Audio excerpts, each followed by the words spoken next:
Comment manger suffisamment de protéines quand on veut diminuer sa consommation de viande?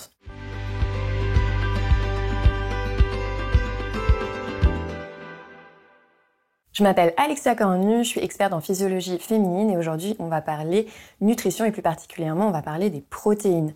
Les protéines, je vous en parle souvent, c'est essentiel pour pouvoir avoir un apport suffisant en acides aminés et les acides aminés sont indispensables pour pouvoir augmenter votre masse musculaire. Donc sans acides aminés, même si vous faites du renforcement musculaire, ça va être très compliqué d'augmenter votre métabolisme puisque votre corps a besoin d'acides aminés pour pouvoir faire du muscle.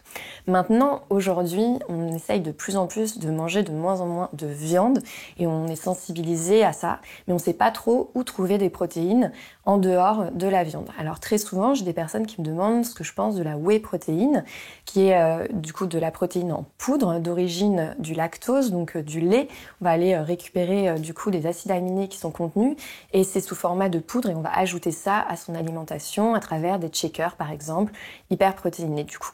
Sauf que vous savez à quel point je suis contre une alimentation transformée et que finalement consommer des poudres, c'est pas forcément le plus intéressant, surtout quand on est dans un objectif de sport santé, qu'on n'est pas forcément avec des ambitions de développement de la masse qui soient importants ou sportifs de haut niveau. Donc pour ce qui nous concerne, qui va plutôt être dans un objectif de bien-être, de sport santé et donc de développement de la masse musculaire pour être en bonne santé, je vais plutôt recommander d'aller sur des protéines qui sont d'origine naturelle.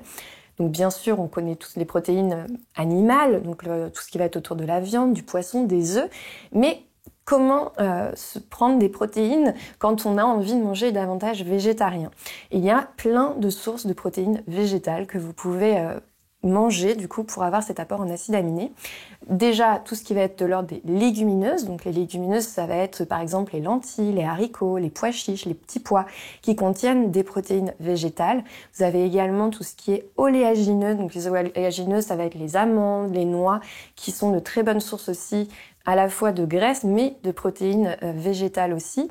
Tout ce qui est graines, donc les graines de chia par exemple, si vous faites du chia pudding, extrêmement riche en fibres et en protéines végétales, donc je vous invite à en faire par exemple pour petit déjeuner, c'est une super source de protéines végétales. Et puis les graines comme les graines de courge, les graines de lin, que vous pouvez ajouter dans vos salades, dans vos soupes, qui peuvent être une très bonne alternative aussi. Enfin, il y a également les algues, donc par exemple la spiruline que vous pouvez mettre en paillettes dans les salades, ou alors que vous pouvez du coup manger quand vous prenez des salades par exemple d'algues quand vous êtes au restaurant japonais, sachez que c'est extrêmement riche en protéines végétales. Vous avez également un petit peu de protéines végétales dans tout ce qui va être riz, mais vous en avez aussi dans le quinoa qui est une céréale, l'avoine également qui est une céréale. Donc vous voyez au final il y a plein d'options pour pouvoir consommer des protéines d'origine végétale et des protéines du coup qui vont être naturelles puisque dans leur état d'origine et non pas transformées sous forme de farine ou de poudre. Maintenant, vous allez me dire quelle est la quantité idéale de protéines à consommer quand vous êtes personne sédentaire, vous avez une activité physique modérée. Je vais vous recommander d'être entre 1 et 1,6 g de protéines multipliées par votre poids du corps. Par exemple, si vous faites 60 kg, faites 60 kg multiplié par 1 et 60 kg multiplié par 1,6 et ça vous donne votre fourchette journalière. Essayez de ne pas être en dessous du coup de 60 grammes de protéines et essayez de ne pas forcément dépasser les 1,6 multipliés par votre poids du corps. Si vous dépassez, c'est pas très grave. En général, c'est pas la problématique. La problématique, c'est plutôt d'en avoir suffisamment.